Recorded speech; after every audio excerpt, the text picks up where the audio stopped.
QSO Today, episode 346, Dan Marler, K7REX. This episode of QSO Today is sponsored by ICOM America, makers of the finest HF, VHF, and UHF transceivers and accessories for the radio amateur, reminding you that the great outdoors is calling. Get outside and under the stars with a new ICOM IC705 all-band portable transceiver, now shipping from your favorite amateur radio dealer. My thanks to ICOM America for their continued support of the QSO Today podcast. The QSO Today Virtual Ham Expo is still in on-demand mode on the Expo platform. All you need is your email address to enter to visit the Expo. The exhibit hall and the auditorium where all the Expo presentations are available. Clicking on the Agenda button on the Expo's navigation bar will give you a searchable vertical listing that opens a keyboard-controlled player that is blind and vision-impaired friendly. See you at the Expo. Welcome to the QSO Today podcast. I'm Eric Guth, 4Z1UG, your host. A foundation of amateur radio was all that was needed for bosun's mate to move into the communications room on a U.S. Navy ship, leading to an extended tour and a college education. Dan Marler, K7REX, owes much of his professional opportunities and success to his amateur radio background.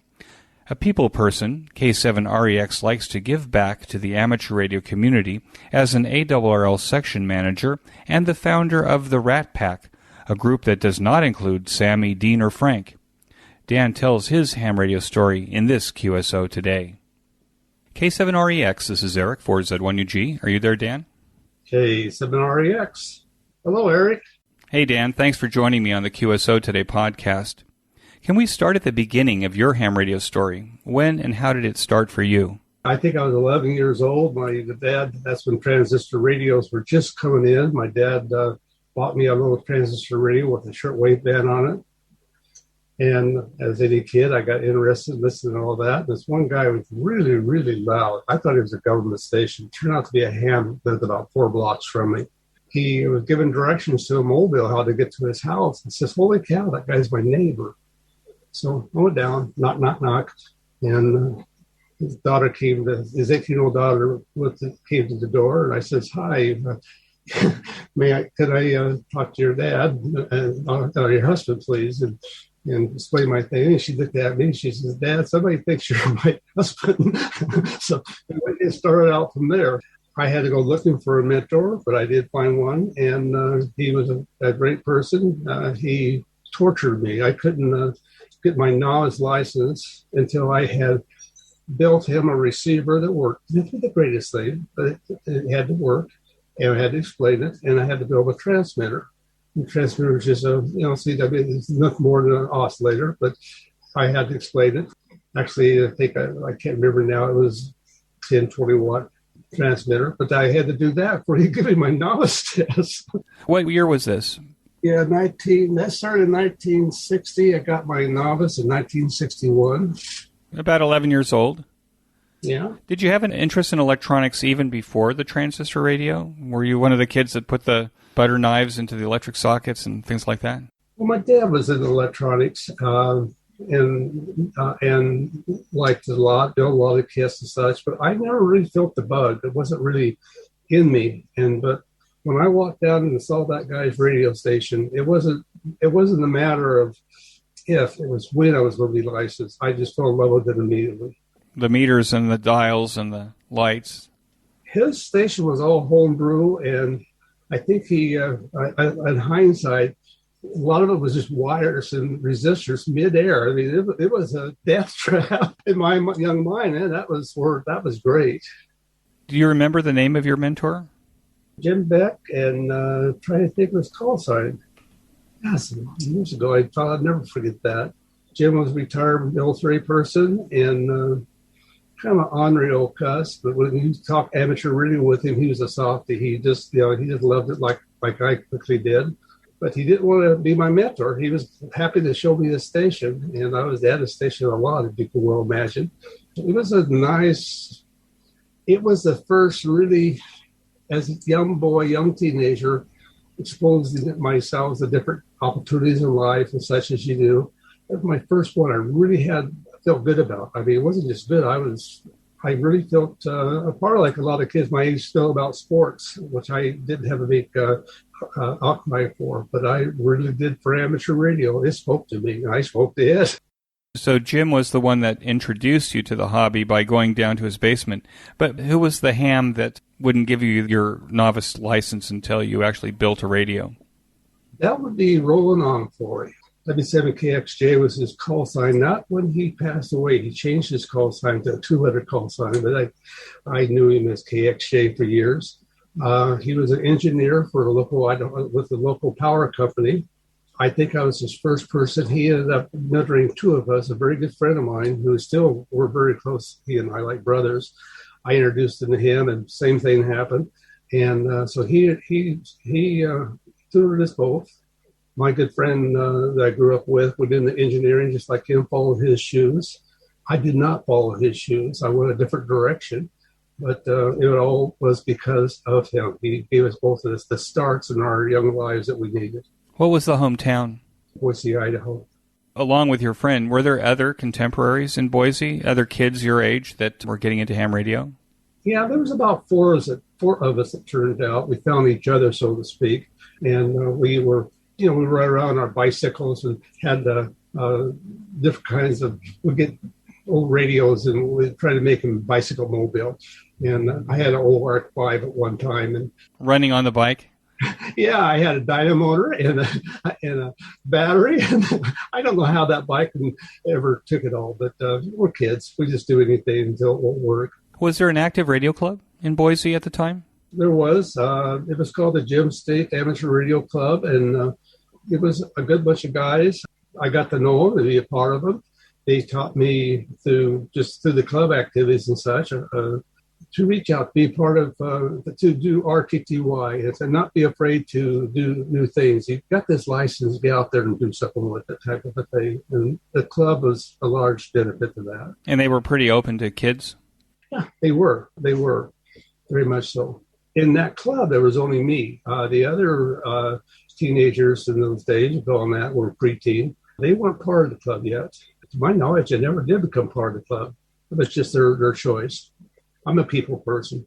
Those days, I think a lot of high schools had amateur radio clubs. Did your high school have an amateur radio club in Boise? No, they did not. Every once in a while, they'd ask me or one of my friends to do something with it, but that'd be a teacher. It wasn't really a ham interest. They're just trying to get something else going in the school, and we were too busy. We're just too busy being kids, I guess, to do that, so we didn't do it. Do you remember your first rig? Oh, do I remember it. In fact, I was just given a picture of it. I have another one. I don't know if you can see this or not. Oh, okay. The Heath kit. Yep, and that's an OBC 342 Army surplus receiver. I had to work on it off and on, so I left the cover off.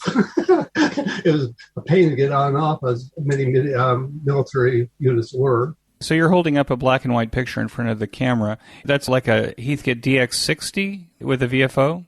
Yes, yes, it is. That's a DX60. I hung my straight key up on the board next to my RCC certificate and was using the bug then. That's because I was, again, used thing. Later on, I used both of them side by side because they had great value to me. But that was it. That picture also shows it's similar to the one that you had on your QRZ page, where you've got a little piece of coax that kind of goes halfway up the wall, and then it grabs ladder line and goes off horizontal, probably out the window or something like that. Yeah. Did that work pretty well? That did work out well, except I had some exciting times. That's 450 ladder line, and went out to a dipole, and I discovered, I caught the house on fire with it because I had it going through my window of my room, and I was afraid it would short out, so I got a piece of inner tube, and I cut the inner tube, a bicycle inner tube, and put it on there as an insulator. Well, it had this powder in there, and the powder was a conductor, and I didn't know that. Anyway, things got pretty hot, and the side of the house I reshaped the side of the house until Dad refixed the house again. It caught fire. But it appears to me that your parents were pretty supportive. Very, very much so. Did ham radio play a part in the choices that you made for your career in education? Oh, big part. It basically saved my, excuse my French, my butt. In those days, at home I was okay. In school, I was sort of a outcast. I was a rebel, so to speak. The teacher wanted us to do that. I would do this, and so on and so forth. I wasn't doing well with school. It was all self-motivated. And amateur radio kind of pulled that around, got me shaped up. My teachers told me unless you do better in math, you could never be in communications and all this stuff. And I said, oh, baloney. And my good friend I just spoke of, his name was Joe Pierce, K7SWW. And like I say, he and I are still very close friends. And he was just the opposite of me. He's one of these guys that grades came as easy, just as easy as they could be. And so he helped me with my math. And he helped me with the things I needed. And I studied hard with him, more so, but I didn't do so well in school. And so I did conquer those barriers. Interesting turn of my life. I don't know where I would have went in my life if it hadn't been for amateur radio. It turned me around. So what happened after high school? I worked for about a year, and then the Vietnam War was on, and they were drafting people, and I looked that over. I said, they're going to come and get me. So I looked it all over, and it came down to two choices. And one was the Air Force or the Navy, both for the same reason. I want to be in communication electronics, and they offered this of what I was looking for. And I went with the Navy because the Navy didn't specialize where the Air Force did. The Navy, the ships were too small to have 14 guys doing one job. One guy had to do 14 jobs. And so you got lots more training, a lot more cross experience. And so I went with the Navy, and that's the direction I went. That was another good move on my side. Military, I don't recommend the military for everybody, but for me, it was great. It did what I needed. Were your amateur radio skills helpful in the U.S. Navy in communications? Were there things that you were able to bring from amateur radio to apply directly? Well, let me put it this way. I actually dropped out of high school at the very last point, so I did not have a high school diploma. So I went into the Navy without a high school diploma, and they wouldn't give me any schooling. They made me what is called a bosun's mate.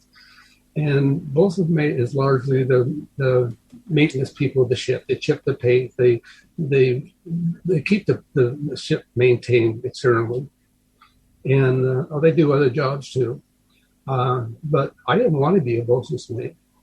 And I would be standing watch when we come into port everybody stands there, take their turn standing and watch. And I befriended the comm officer. What he saw in me, I don't know. Of course, what I saw in him, he was the communications officer.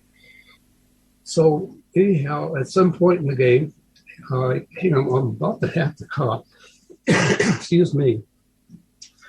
At some point in the game, he got with the commanding officer and talked them into getting me on the radio game. We had to pull politics in those days to do that. It was not an easy task to do, but we do the political system of the Navy. We made it happen. When I went into the radio game, communications, I had no formal education. Only education I had of the value was my amateur radio license. Turned out that's exactly what they needed. That's what I needed too. These guys all went through a 2-year school to be a radio, a 2-year, what they call A school. I was miles ahead of them because my amateur license, I was appalled. I just didn't, I did not, it took me totally by surprise. And I was able to show them things that they didn't know how to do that were not taught in school. That was an old ship. That was a recommissioned old World War II ship. So a lot of equipment, the Army, the surplus stuff that they had, is stuff as a teenager, I was playing with. I knew how to use. And of course, they were never taught that stuff in school because that was an older ship. So I had to show them how to use some of that equipment. I studied, took an opportunity, and I studied. I finished high school. I became the youngest E5 aboard the ship and one of the youngest E5s in the U.S. Navy. And they tried unsuccessfully to talk me into becoming an officer for them in the Navy, all because my knowledge when I walked in with my amateur radio. They would do things that an amateur radio wouldn't do. We have a net coming up. They would just tune up on the frequency, so everybody else. We have a net that's going to come up past traffic at X hour. Well, X hour, everybody's still tuning up. Maybe a half an hour later, everybody's is tuned up and ready to go. I said, you don't have to do that. And we had this big battle. It was a heated conversation in the lunchroom. And I said, come with me. I take you upstairs and show you. So I took all these guys up into the radio room, and I showed them how to tune off a few KCs, tune up, get everything we want, and slip it over and be part of the net without tearing up everybody's receivers. They'd never seen that done before, and that was so elementary. I couldn't. It was mind-boggling what they were trained in school and the way I was trained as an amateur radio operator as far as practices go. Now, were they using CW to communicate? They were. Yes, we had CW. Most of the CW I did was just receiving submarine broadcasts just to practice it. Occasionally I would get on a CW net. Majority of our traffic was coming via teletype, and it's just a massive fleet-wide frequency. There were several of them together, and we had teletypes over the place. It's just constantly spitting out all this traffic, and we have people that scan the traffic and rip off the ones that's for us and route it to our needs and so forth. And that's how it was done then. I did just because of me. I intentionally checked into some CW nets and took some traffic that way. One particular time, I was copying the submarines have the same broadcast, and it's all in Morse code, of course, and they rip along about 30 words a minute. So I sat there and I was typing. I had to teach myself to type. Then incidentally, I used a teletype to teach myself how to type. And I'm sitting on a typewriter and I'm copying, and it's all coded as 5-character, it's a top secret or a secret message, and I'm just copying as such, and I went to roll it out, and I looked at the header again, and the message was for us. So I took it into the encryptor room and had the encryption officer decode it, and I ran it to the CO. I got that message till they got off the subnet. I don't know why, but we got that message hours. And that was a flash message. That was an important message hours before the fleet got to us on teletype. And that impressed my commanding officer. That was another big brownie point for me. And now this message from ICOM America. I can already feel spring in the air, and the great outdoors is calling. Get outside under the stars with one of ICOM's ultimate SDR transceivers. Stay connected while off the grid. The ICOM IC705 is the perfect transceiver for hams who enjoy both a great indoors and outdoors. It's the perfect QRP companion with base station features and functionality at the tip of your fingers in a portable package covering HF 6 meters, 2 meters, and 70 centimeters, and is weighing in at just under 2 pounds. These features include a 4.3-inch touchscreen with live band scope and waterfall, 5 watts with a BP272 battery pack, or 10 watts with an external 13.8 DC power supply. Single sideband CW, AM, FM, as well as full D-Star functions. A micro USB connector, Bluetooth, wireless LAN, and an SD card slot. Integrated GPS with antenna and GPS logger. The HM243 speaker microphone is standard equipment. The basic accessory for the IC705 is the optional backpack, the LC192, with a special compartment for your IC705 and room for accessories for soda activations or a day social distancing in the park. Visit the IC705 webpage to view accessories and free software available for download. If you lean to the VHF and above region, then you can create your own band opening with the ICOM IC9700. This transceiver radio brings direct sampling to the UHF-VHF weak signal world. This all-mode transceiver is loaded with innovative features that are sure to keep you busy. These features include a 4.3-inch touchscreen color TFT LCD with real-time high-speed spectrum scope and waterfall display, smooth satellite operation with 99 satellite channels, dual watch operation, and full duplex operation in satellite mode. I believe it is the most exciting VHF and above transceiver on the market today. And finally, the ICOM IC7300 is the most advanced HF transceiver in its price class and ideal for the new ham or the experienced ham looking for an upgrade. The ICOM IC7300's high-performance, innovative HF transceiver with a compact design that will far exceed your expectations. This innovative HF transceiver digitizes RF before various receiver stages to reduce the generated inherent noise in different IF stages. The IC7300 is the radio that changed the way entry-level HF is designed, and I own one and I think it's brilliant.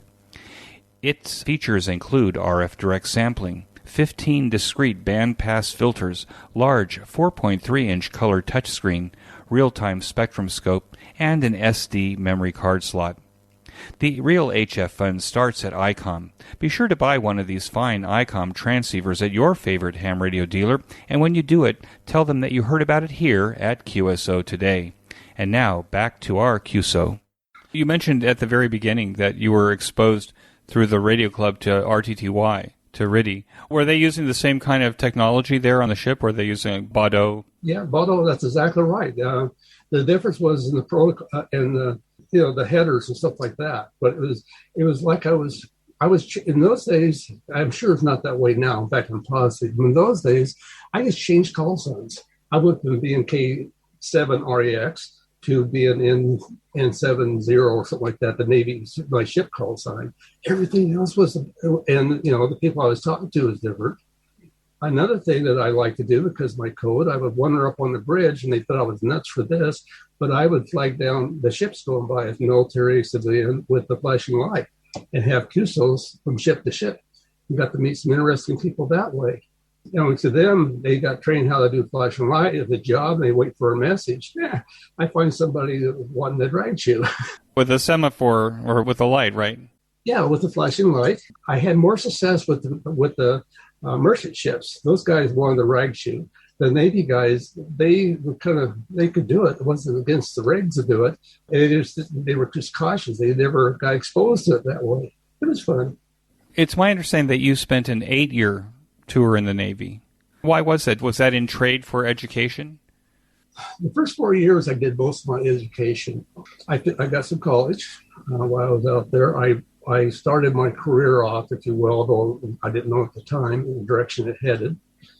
So I was getting educated. That was another nice thing about being in the Navy. As a young man, if you're ashore, like in the Air Force or Army would be, you have a tendency to go to town a lot. The drink and dance and be with the whatever was going on in the military guy's mind for fun downtown. Out to sea, there wasn't that, and that was a blessing because I spent quality time teaching, learning, teaching myself, I should speak, and learning. Of course, we didn't have the internet back then, so it was book type things. But I was hungry, and as I wanted to know more, as I progressed and showed what I could do and what I wanted to do, I was given materials from other departments, other people. We have electronics department, the ET that does all the repairs. And so they would bring me their manuals and such because I wanted to know more about what was going on in that. In fact, that was another one of those lucky things in my life. At one point, they wanted to send me to, since I had never had a school in the Navy, they wanted to send me to what's called a B school. That's where you get trained.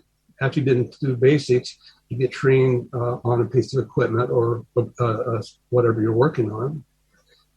And so they sent me off to B school in Long Beach, California, I think it was. And I'm sitting in the class, and that was in the days when everything was transitioning between tubes and transistors. And I'm sitting in this class, and I'm a radioman. I'm the only radioman in that class. Everybody else is electronic technicians that had all these schools and so forth. And I'm sitting there, and it got to the oscillator. Everything was tubes. And I got to the oscillator, and the oscillator was solid state. He drew a dotted line around this chart on the board. He says, "That's the oscillator." And I looked at that. This is crazy. And so, mind you, I already, because on board ship, I've been looking at these manuals of theirs and such. I sort of got used to how they So I asked the instructor, I says, you give me your manual and I'll come back tomorrow and teach the oscillator. And so he did. And I did. And boy, talk about more brownie points. It was, and all of this because of amateur radio. As a ham, I grew that interest and I built the dots, if you will, the stepping stones. One thing led to another. Gave me a lot of self-esteem I didn't have before. It let me, gave me longer legs to take bigger strides with. They when they called me up to tell me this program they wanted me to go into to be an officer for them, I thought it over. And I said, no. But when I went in, I was gung-ho. I was going to be military forever. But that was Vietnam. And I was not, I'm a people. I don't like going around killing people. And so I was having a change of my feelings about the military as a whole. I wasn't against them or anything else. I just didn't want to make a career of them. And to become an officer, I would have had to make a career of the military. So instead of that, they gave me my choice of duty, and I ended up with a brand spanking new ship. What was the ship that you were on? USS Talladega was the first one. That's where, like I say, it was just an old rust bucket they brought out of mothballs for Vietnam, and it was an amphibious ship. We took the Marines to the landings where they made their runs into their operations into Vietnam. That was interesting. It had you learn quickly not to make too good of friends with these Marines because some of them didn't come back. And once you dump those Marines off, you go off and get some more to do something else. And then sooner or later, maybe 6 months later, or maybe 6 weeks later, you go back and pick up the original bunch of Marines and you see the differences in them. And that's where I started saying, this is not for me. I'm sorry, but this is not what they showed on TV at home where I joined. So what happened after the Navy? You left the Navy, you came back to Boise, or did you go someplace else? I did, and that's what got me. I came back to the Navy after the military, came home, and I couldn't find work. Boise, Idaho is not a good place for work. I went to work for my dad. He had a little electronics repair shop, and it was fun. Couldn't get rich there. But by this time, I fell in love and had a family. And I had to make more money than people were doing through my dad's business. So that's that. I messed around for about, I think almost 2 years. And I said, enough's enough. And so I went back into the Navy, and that's where I get the rest of the active duty time. And I thought, I was worried about my family and not liking the Navy, the military life. And it wasn't for my family, it was me. My wife thought it was great. I was placed aboard small, what's called LCU boats or amphibious craft to go inside of these ships that I was earlier on that hauled the Marines to their operations. And it was shore duties what it amounted to, but you were still on a boat. And my wife loved it, and I hated it. I just hated every moment of it. And I this day, I don't know why. It was the difference when I got out. I became civilianized, so to speak, and then to go back into a more distant life, it was kind of, so that was the end of that. But the majority of my gains and what I benefited from the military, both personally and otherwise, was from the first 4 years. When you finally left the military, what was your career? Because I think you're retired now, right? What did you do to get to retirement?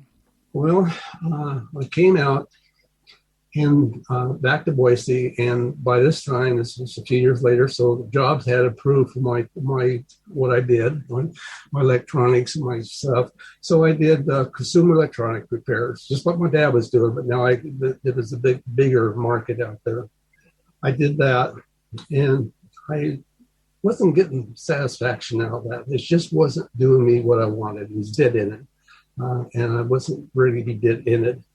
And so I started applying for the big corporations, Eastman Kodak, Digital Equipment, IBM, all these companies.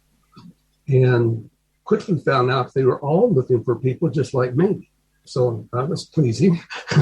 And so I got a job, and I chose Eastman Kodak. And so I went to work with Eastman Kodak in field service.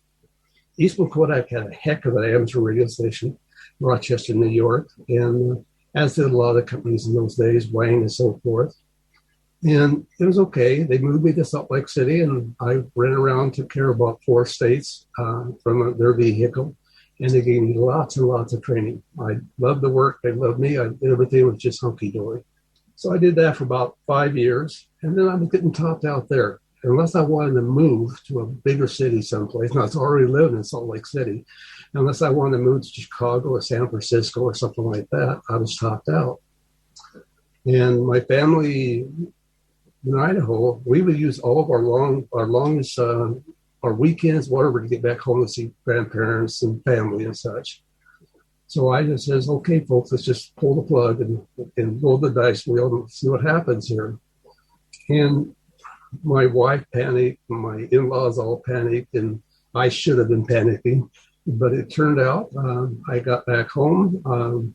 We figured my wife would get a job before I would, but that didn't turn out to be the case. I was sucked up to another company in digital equipment back then. And that got me into the computer world, still in field service, all new training, whole different environment. And mostly hardware, and which is fine. That was my expertise then. And so I was going forward again, very happy about that.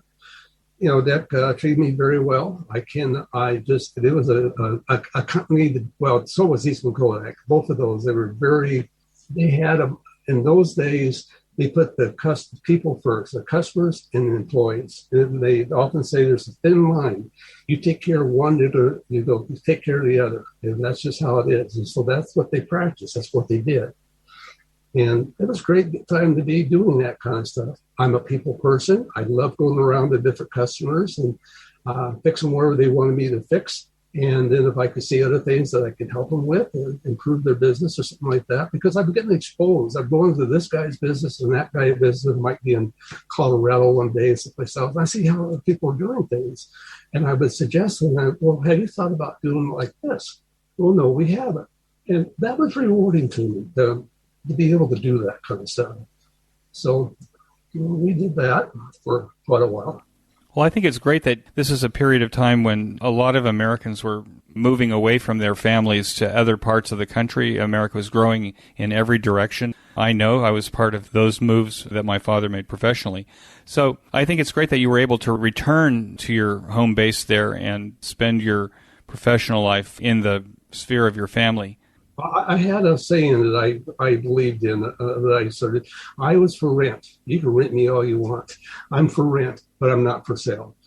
I think that takes a fair amount of courage and strength in order to be able to hold that all together, and certainly your family benefited from that. Let me ask you, I saw that on your QRZ page you have an FCC commercial radio telephone license. Was that part of something that you needed in the Navy, or did you also get that because you had an interest in also working on radios outside of the Navy?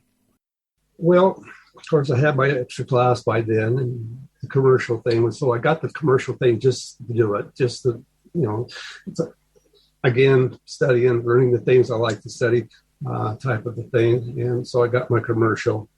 And actually, about in the 90s, I guess it was, late 90s, the industry in computers, like the Kodaks and Kodaks, but IBMs and the digital equipment was going upside down. The world was going away from the mainframes and going into the PC world. So I saw the writing on the wall. And so I went in and I resigned. And they thought I was nuts. And I tell people when I went in and resigned, I turned the lights off when I went out. And I didn't mean to. I just hit the switch because right after that, they just started bobbing out all over the place. And I jumped to, at that point, the first job I got, here I've got this FCC second class license and soon to be a first. What am I going to do with this? I never used that. That's another path. And so I got a job right off the bat repairing, and I thought I'd love it. I didn't, but I thought I'd love it. Repairing microwave translators that are on top of mountains over Idaho. Used for moving commercial television, right, to various places. This is actually the backbone for the telephone companies. They had their own networks and such, their own links, but when they failed, this is what they used for backup. And occasionally they'd be doing maintenance on their stuff or whatever, and they'd use us. But they paid us big bucks. They paid my company big bucks to keep that stuff alive so that they would always have the capacity to take care of it. As a disaster came around and wiped them out, they have another path. So that's what that company did. And it was fun. I had my own snowcat. I had a monstrous four-wheel drive truck that should to go up there. I had to get up there year-round, all these different places. But it lacked something.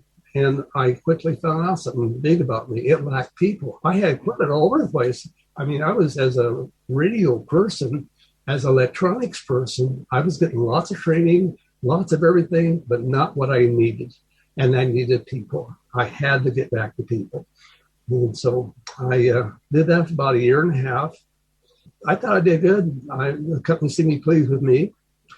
But I bailed out and went to work for a local university. People, finally, people. And so then from there, I went to work doing PC repairs for them and that kind of stuff. And I was happy again, more whole. And so I rolled that out for about 2 years or so. And again, it was limited. And by this time, I'm knowing that if you get out of your 9 dots, if you just look around the corner, take a risk, just take that risk. Even though you're risking your family and such. So anyway, I jumped from there to where did I go from there? I started. I'm trying to think where I did. I went from there back to the field doing high-speed printers, big roller transport printers, and those things would do thousands of pages a minute. They just spilling through them very high and very quick, and that got me into the IBM world because that's what they were using. And so anyway, I played around the IBM world, and that introduced me to a whole different environment, a whole different type of, just the type of customers I was going into, the things I was doing. Let me take a quick break to tell you about my favorite amateur radio audio podcast, and that's the Ham Radio Workbench podcast with George, KJ6VU, Jeremy, KF7IJZ, and it now includes Michael Walker, VA3MW, where they pursue topics, technology, and projects on their ham radio workbenches every 2 weeks. The group documents their projects and makes circuit boards available to their listeners. They have interesting guests and go in deep. Jeremy may complain about the overall length of the podcast, but friends, let me tell you that I could listen to it all day, and that's good. Even if you are a seasoned ham radio builder or just getting started, be sure to join George, Jeremy, and Mike now for the Ham Radio Workbench podcast on every podcast player. Use the link on this week's show notes page by clicking on the image. And now back to our QSO Today. Let's switch gears a little bit here because I think that we should get back to amateur radio. And that is, were you an active amateur radio operator throughout all this period of time? Every bit of the way. When I was in the car driving around to all these places to service, I had my radio in the car. Most of the companies I worked for. And what was the radio choice? Were you on HF in the car? My personal car, I had HF in. But in my my company cars, because they furnished me these company cars, I didn't even think that they would consider me putting big antennas on their cars, but I could get away because CB was coming around about those days, so it become popular. So they didn't squawk when I put a 2-meter or later on a dual band antenna on top of that car.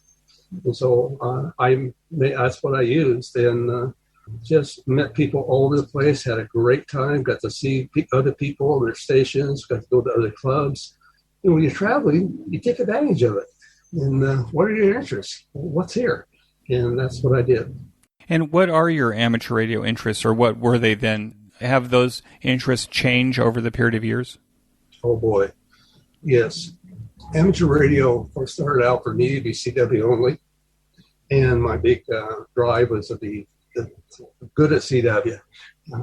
And just be, the CW guru out there. Well, I never made it to one of my mentors did 60 words a minute, both American Morse code and international Morse code.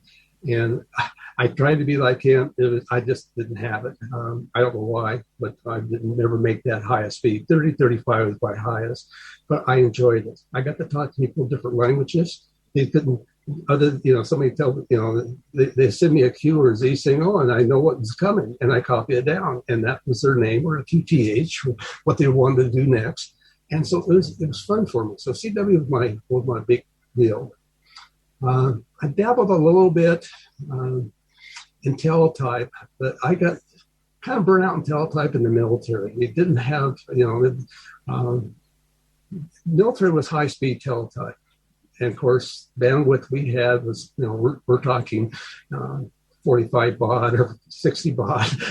So it was a much slower speed. And I already met my technical challenges there. So I didn't stick with the teletype there a lot, although I enjoyed helping other people with their teletype stuff. I had an experience when I was in Salt Lake City. I'll touch on it for a moment. The club there, the biggest one in Salt Lake City, went out for a field day.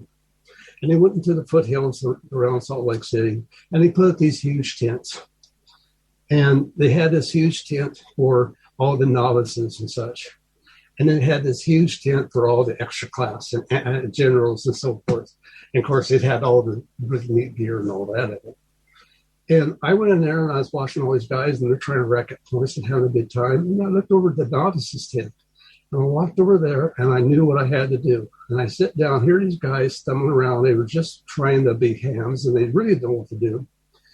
And I says, okay, as long as I'm sitting in this tent, in this chair, you are K7REX. You have extra class privileges, and I want you to use it. Get out there, enjoy the hobby, and ask me any questions about how to help you through this. That was the most rewarding time in my life, and I knew right off the bat I had to be with people. I could do a lot if I could be with people. That was my turning point for knowing exactly what my calling in life was about. So you became a ham radio mentor at that point? Not intentionally, but that's what it ended up being. Yes, I didn't. They didn't call it that then, but yeah, I did. And I helped a lot of people have a lot of fun, get experience they wouldn't have had otherwise. Me, I got, the guys over the other tent. You need to come over and do your shift. No, I don't. You can take it for me. I'm having fun here. Dan, you're the ARRL Section Manager in Idaho. Now, I can't say that I've spoken to any section managers. Maybe I have, but off the top of my head, I can't remember. What does an ARRL Section Manager do? What's the job description? It's the people's job. The ARRL structure, we have headquarters, and what you're familiar with, where we have the QST come out of, and a lot of our contesting and logging and all that. And in the field, you've got all these different things that's going on in the field, be it the areas, I'm sure, emergency services, or the various clubs that are affiliated with the ARRL and doing things with them. There's a number of things that's in the field that's affiliated with ARRL, directly or indirectly, and they needed somebody in the field to manage that. Every place you go, I don't care if you live in California, Florida, Idaho, Montana, it's different. And even within those states, it's different. The environment's different. Going from one point to another. People are different. So you need somebody more local to know how to work with these people and make things happen. And so here comes a section manager. Section manager is elected. They call them sections. And some states are big enough, like California and New York, such that have more than one section to it. We have 71 section managers, and we're elected every 2 years. And we run for election and all this kind of good stuff. And that's how we get into our position. Above us is another, I wouldn't call it above us, I call it with us, I guess, but are the directors, the division directors. They are also elected, but they take care of a division of sections. Several different ones have different amounts of them, but they take care of those. We send those guys off to the league. They help make the rules and help make the decisions for the ARRL, representing their divisions. What they decide, what they want to do, filters back through us to make it happen. They come out with, this is what we're trying to do. Let's do it this way, that way. And so we are sort of like, more like the supervisors of what the ARRL is to the field force, to the people on the ground. So how would that translate to Idaho? If the ARRL has a program, an educational program, for example, how do they translate that to you, and then how do you put that into the field? They will come out with a program, or they're working on a remodeling program or whatever, and they would tell us about it, and we can go read about it. They give us bulletins, and we have our own private little chat thing that we can text around and get all the stuff we need. And say they're coming out with a new training program. I will learn about that, and then I will be able to ask questions from the league directly from the people who put that program together, so that I'm on the same page they are. And then I take that to the field. Well, they've already gotten it the same way I did. They get it to QST and such. Well, not the same way I did, but they already know about this and they want to do it. So they got questions. They're going to be asking the league. The league's going to refer them to me, and I'm going to be trying to put this whole thing together for them in the field. It looks like field day is going to be outside this year, God willing, with the pandemic, hopefully dying down and everyone getting the vaccination, hopefully. I know that the ARRL has kind of presented their picture of what field day should look like this year. Have they presented that to you, and is it your job now to make sure that the clubs in your area actually understand how they're going to implement field day and under what conditions? Is that your role? That's a good description. Field day is the ARRL. We came up with it many years ago, and it's one of our highlights of things that our ARRL is a big thing that they did. And field day has been ongoing for a lot of years. And it's always been the same year after year after year. A lot of fun, a lot of clubs get together and go out to where they're going to have field day at. It's a family time sometimes, and sometimes maybe a group will go to a mountaintop. Whatever they're doing for field day. Suddenly, COVID came along and kind of upset that wagon, and it really hurt a lot of people, a lot of clubs and people that were used to doing routines. And so we had to make changes, and we did so last year, and we made a little bit of changes this year. And that was set out through QST and our ARRL membership announcements and such. And of course, hams talk to each other. They say, hey, this is what they're wanting to do this year. Some agree, some disagree. You never please everybody. And then will come the questions. You'll be invited to a club, or you get questions nowadays a lot of times, and just somebody will send you an email. But you answer those questions. And in my case, what I try to do is get it more broad out there. And so I try to get my director, Mike Ritz, W7BO, great director, and I have him come on and talk to our people, here in Idaho. If they have any doubts with me, they usually don't by the time they hear it from the director, because he speaks directly for the league itself. And so it gets the word out. And I'm the one that calls the director in to do that. I make those arrangements. I find ways to educate the people how we're doing things differently.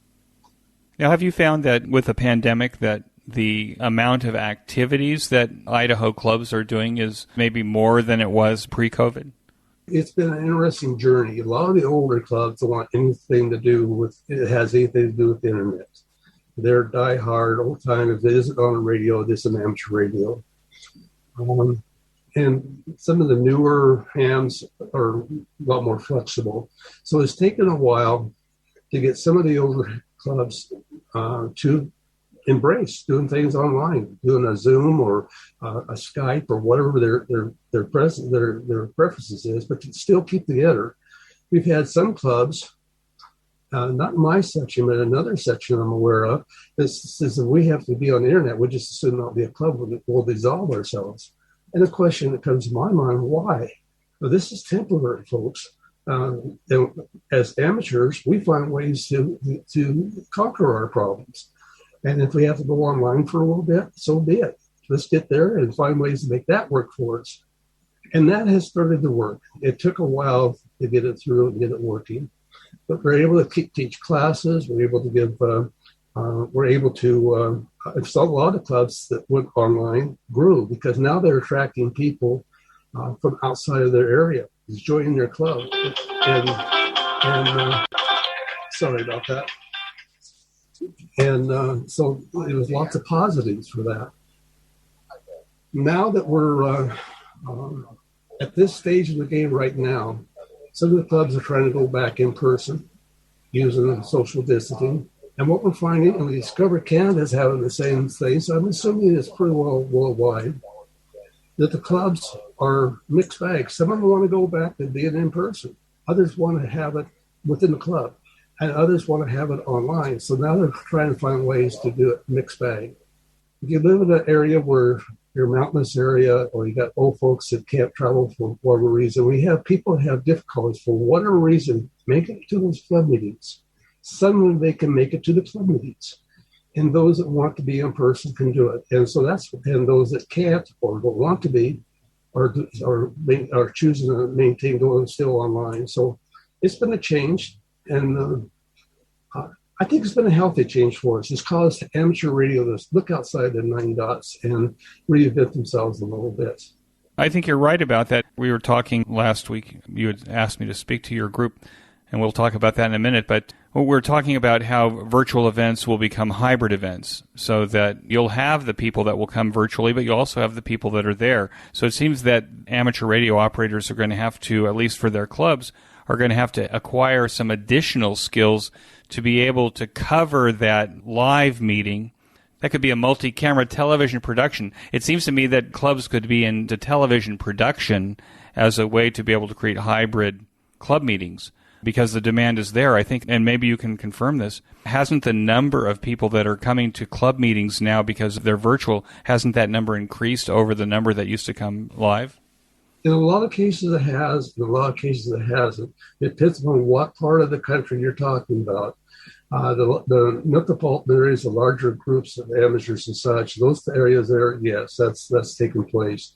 You go to the smaller communities out in the rural areas and such, and those guys have a different view. They don't budge quite as easily, and so but they are, like I said, coming around. When you live in a rural country, you usually have transportation challenges. You usually have different other challenges that the people in the larger cities don't. So they look at things differently. But I think for a larger group of hams, it's certainly been an eye opener.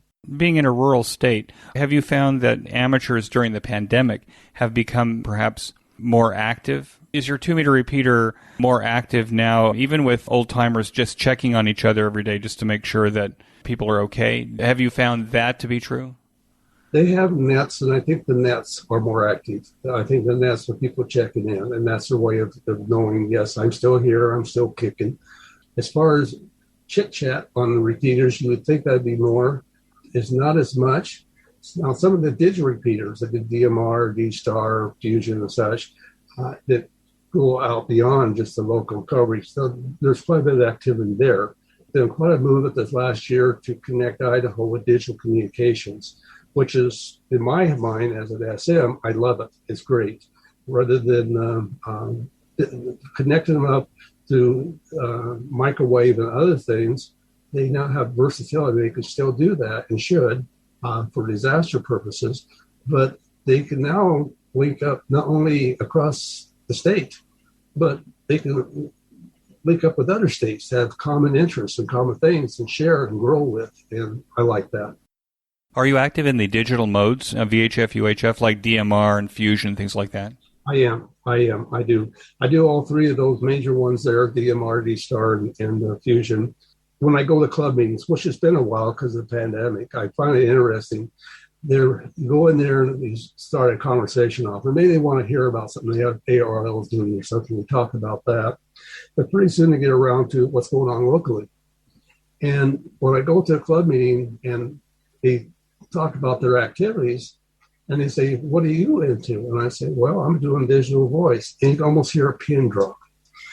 And, and so I says, you want to talk about that a little bit? And without fail, almost to be at least one guy, I only do CW. And I says, that's great. That was the original digital, and it's still going strong. And, and it's interesting to have those kind of conversations with people who live within the bubble they made for themselves. And I've gotten some clubs to expand out. Some of them not so much on the voice side of it, but they'll take on digital data communications, which they weren't willing to do before as well. just get people to look around the corner. What else is out there? What's next? What else can I do with this hobby? You invited me last week to speak to RATPAC, an online group that you formed last year. What is RATPAC, and what is the reason that you created it? Well, the original reason is I went back to the league and attended their workshop as a section manager, which we all do when we get elected. And by the time I was sent back there, I'd already been a section manager for about a year. And I discovered you could do things back there, learn things back there, talk to people back there that you don't get to normally in the field. And that was important. That was a break in communications that I wanted to fix. So I went to the league and I said, this is what my idea is. And they said, hey, that sounds great. Go for it. And my idea then was, and I had done some research, to use Zoom to communicate, to have group meetings with section managers only in those days. And then use a group's IO for them to have after the meeting type chats. And that worked great. That's before the pandemic as we knew it. They knew about back in Washington, D.C., but we didn't know about out in the real world until later. And it went really well and had some big turnouts. And what I would do is I'd have somebody in the league. Their job is, whatever the job might be. There's different expertise back there. And I have them come on and give a presentation. And that was better than just getting on there and chatting or whining or crying about something. You get on there and have something positive. This is what we're doing. You got your input back to us. And that was fun, and it grew. And then we ran into a bulkhead, a wall. And the problem was we didn't have a CEO then at the league. We didn't have an ARRL manager, and both of those were in limbo. And we really couldn't do a lot more. Of course, I'm the guy for more. So I opened it up for section emergency coordinators in the ARRL thing. So we had section managers, and every section has their own section emergency coordinators, which is appointed by the section manager. So now we had two groups of 71 each out there. And what I was getting as soon as I opened the door for section managers, I get phone calls and emails from section managers and section emergency coordinators, SECs, that you need to include so-and-so, because although he's not, he's a very important part of our disaster program here. Now, although he's not officially titled, he's part of that. And after a while, I said, this is crazy. And I just opened the door. I said, come on. And I opened the door. And we started having, on the ARRL side of it, emergency communications, we started bringing in people to talk about the different ways they were doing communications. ARRL has been around for a long time. Disaster communications, be it RACES or whatever, it's been around for a long, long time. And it's sort of fragmented. And it works better here than it does there. And so what works for you? And why does it work? And what is this mode you're doing? And how are you doing that? We learned about shares and the government programs. And I brought these people in to give presentations. And I had them in their own separate little groups IO thing where they could talk about it. And that thing grew. Within a couple of months, it was over 1,000 and still growing. And they were sharing. And that's what I wanted them to do. They were getting out of their 9 dots. And they're still that way. That's still one of the most active groups IO. And we've had meetings over 500. Mind you, these are just the leadership. These are people. These are the people in every section that's involved with ARRLs.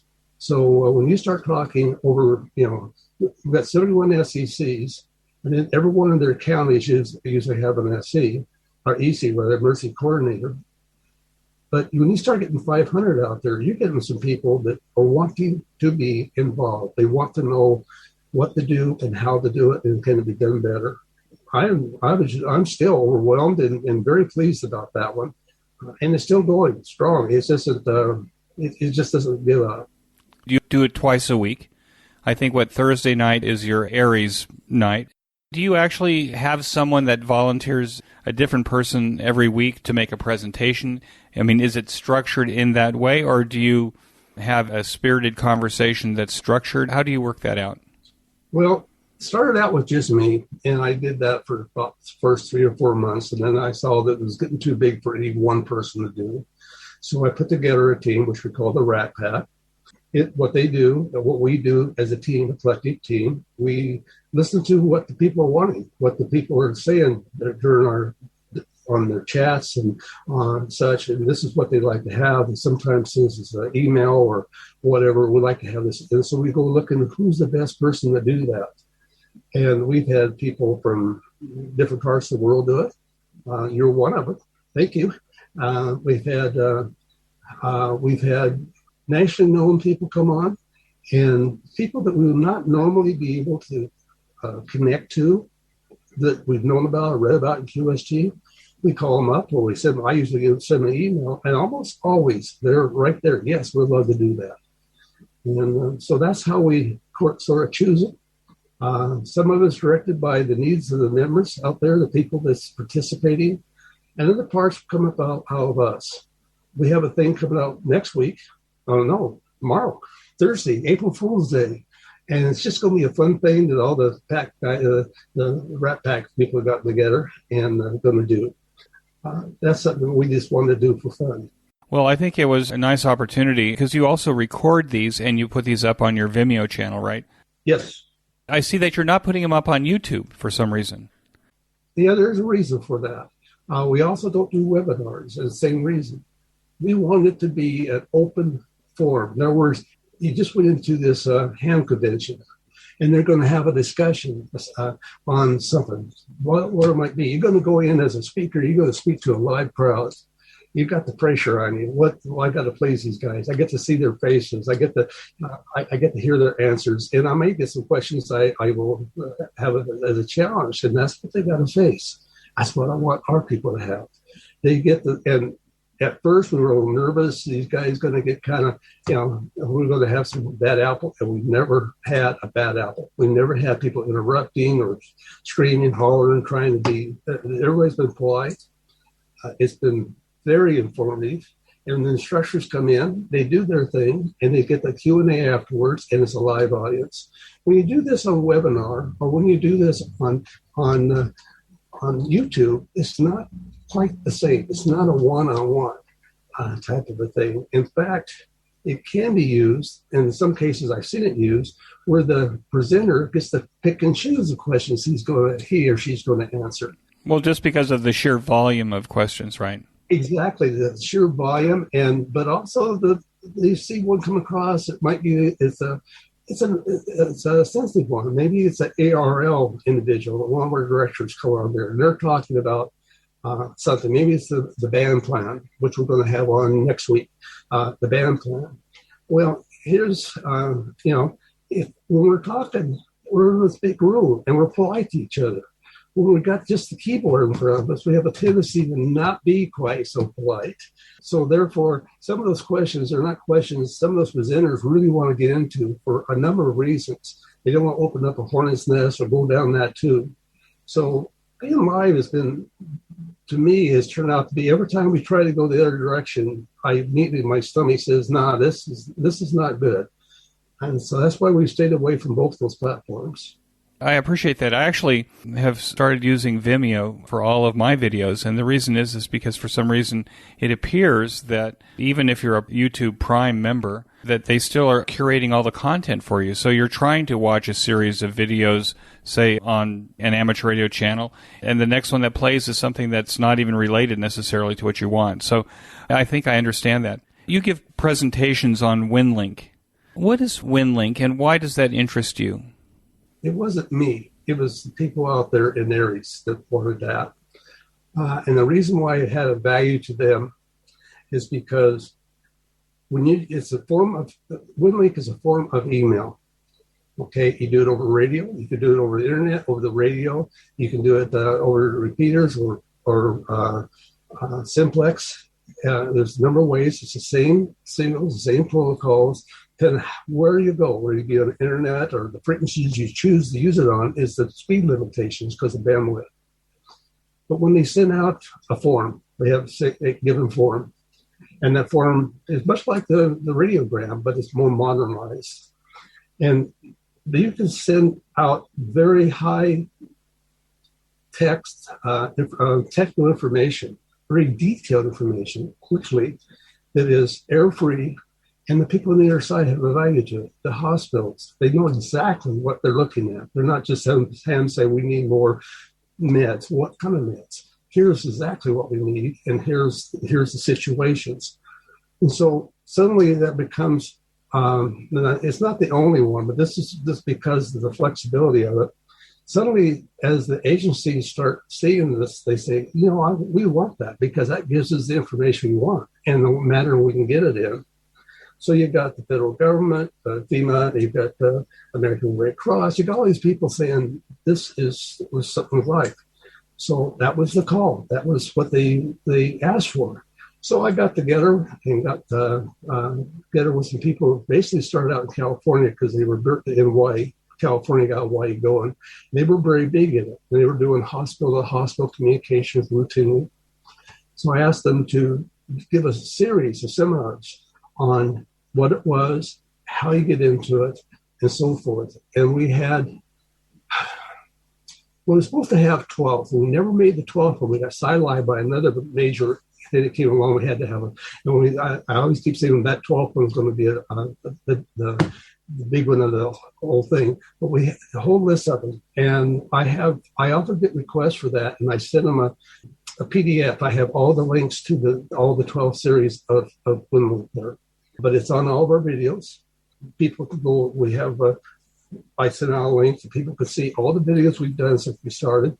And those that have interest in the WinLinks can grab those. Those that have an interest in whatever they have an interest in, they can grab them. But the WinLinks has been probably the most, in the ARRS world, been the most popular one. We've exceeded 500, our license on Zoom. I raised it to 1,000 because we didn't have room on our 500 license to handle them all. And then again, we film them. We tape all these, record them, and then I put them out. And I'm amazed that those things, just the document that has that, the link to that document, when you were on, Adrian's, he was tracking that for us. And something like, in a very short period of time, we had over 6,000 hits on it. People wanting to know where that was. When I've had WinLink described to me before, it was usually yachtsmen out in the ocean who want to send email, right?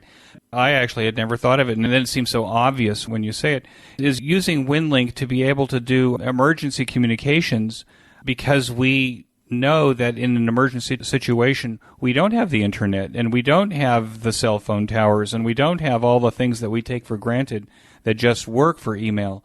So, in other words, what you've done is that you're integrating WinLink into your ARRS plan.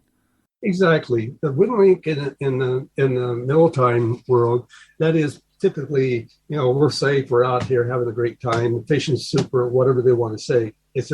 And WinLink comes in good for them because they even with a very poor radio connection, or satellite connection type of thing, whatever they got, they can make it work. It's beautiful for them. Same thing for us. We don't know what's going to go down. Are we going to lose the internet? Are we going to lose power? Are we going? What are all the things? What else fails? Type of thing. Well, the one mode that seems to slug it through all of them is WinLink. Not to say there's not some other very good modes. I don't want to take away from them, but WinLink is simple. It's easy to use, and they have embedded forms, different groups to put in there. Like I said, the American Red Cross, FEMA, you name it. They all got these embedded forms. And if you're handling traffic with them, you pull up the form. And this is what they want. And you type out that form and you send it to them. And just like email, it's attachment. It's accurate information that can get through in almost every situation. It works. And that's what counts. It isn't it's the fastest. It's not that the most colorful. There's a lot of people like other things because it's funner to use or whatever, but it's the most reliable one for all the different circumstances. So, Dan, is WinLink then, like when you set up an emergency situation, do you try other email conveyances first, like the Wi-Fi and the 5G or the 3G or whatever the cellular operators? Or do you guys just say, you know what, when we're doing ARES, when we're doing emergency communications, we're using WinLink. That's what we use. That's what we know. We're not going to even bother with the conventional stuff that we're using all day long. Is this kind of the strategy so that people are familiar with it, they know how to use it in a pinch, and when they're not in a pinch, they're still using it so that they actually have the understanding and experience? Well, okay, let me give you an example. The American Red Cross is a mixed bag. At the local level, they're very strong wanting amateur radio support. On the national level, they've had some bad experiences, and they're leery of it. A group that came through our RATPAC thing, they wanted to start something for the American Red Cross at the national level. So you might say we loaned them our repeater. We had them come on with a couple of presentations. And then they developed a WinLink, what they call WinLink Thursday. And they get on there and they practice nationally across the board. And they pass traffic that's meaningful, although it's fake traffic, but meaningful, what the Red Cross need. Suddenly, they've got over 1,500 members on part of that group now nationwide. So that's where they'll default to when they go to that, because they know it works for them. Other places on a more local level, it may be different. I may have a place in Idaho that doesn't do women, just doesn't interest them, but they're going to be doing something else, another type of digital communications or another type of communications. You go with what works, and you learn about that beforehand by doing drills and practicing and that kind of thing. What excites you the most about what's happening in amateur radio now? People. Is still people. I don't mean, I'm not throwing flowers, so don't get me wrong, but I really loved it when I got to meet you. I love the way you think. I like the things you do. And just meeting you was, you want to associate yourself with people with similar values that you have. And I looked at you and I says, wow, I need to know more about this guy. I need to know more how he thinks. I need to learn from him. But it isn't just you. It might be Timmy down the street with his 2-meter radio. There's a wealth of people out there at different stages of their life that have a lot to give, and they're willing to do it. They want to. Just give them an opportunity. And that's what I like, is just give them that opportunity. What do you think the greatest challenge is facing amateur radio now? Oh, boy. Ourselves. We are our own worst enemy. We have people that won't change, won't accept change. And by darn, this is how it's been for 50, 60,000 million years, and that's how it's going to continue. And then we have people that embrace change, embrace technology.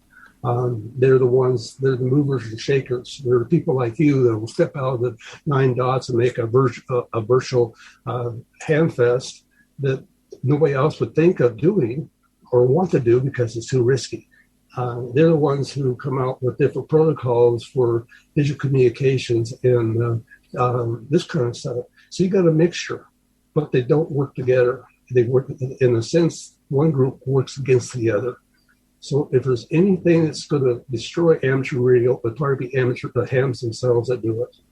I think this is true of every community. There's always, every community has, I hesitate to say rainbow of people, but everyone attacks the problem differently or sees the problem differently, or maybe they don't see a problem at all. So I think every community has this kind of thing, and I think amateur radio, I'm happy to say, is a community, right? So as a community, we have all of our different types, and I think that's probably also, as you pointed out earlier in the last question, is what makes it interesting and exciting. What advice would you give to new or returning hams to the hobby? Come back for what interests you, what thrills you at the time you left, you want to come back to. But don't stop there. The doors are wide open for a big, huge journey that you'll never believe possible, even 5 years ago or 3 years ago. To open those doors. I think I agree with you. Dan, it was a pleasure to speak to your group last week, and thank you for that opportunity. It's important, and that video's out there on your Vimeo page as well, so if people want to know what happened at the expo, you gave me a forum in order to present that, and I appreciate that so much. And I want to thank you so much for joining me on the QSO Today podcast. I really enjoyed meeting you and getting to know more about you. And with that, I want to wish you 73 and thank you. Well, 73 to you, Eric. It's a pleasure meeting you, and wish you and your family the very best over there. That concludes this episode of QSO Today. I hope that you enjoyed this QSO with Dan. Please be sure to check out the show notes that include links and information about the topics that we discussed. Go to www.qsotoday.com and put in K7REX in the search box at the top of the page. My thanks to ICOM America for its support of the QSO Today podcast. Please show your support of ICOM America by clicking on their banner in the show notes pages. You may notice that some of the episodes are transcribed into written text. If you'd like to sponsor this or any other episode into written text, please contact me. Support the QSO Today podcast by first joining the QSO Today email list by pressing the subscribe buttons on the show notes pages. I will not spam you or share your email address with anyone. Become a listener sponsor monthly or annually by clicking on the sponsor buttons on the show notes pages, or use my Amazon link before shopping at Amazon. Amazon gives me a small commission on your purchases while at the same time protecting your privacy. I'm grateful for any way that you show appreciation and support. It makes a big difference as I head towards episode 400. QSO Today is now available in the iHeart Radio, Spotify, YouTube, and a bunch of other online audio services, including the iTunes Store. Look on the right side of the show notes pages for a listing of these services. You can use the Amazon Echo and say, "Alicia, play the QSO Today podcast from TuneIn." My thanks to Ben Bresky, who edits every single show and allows both this host and my guest to sound brilliant. Thanks, Ben. Until next time, this is Eric, 4Z1UG, 73. The QSO Today podcast is a product of KEG Media Inc., who is solely responsible for its content.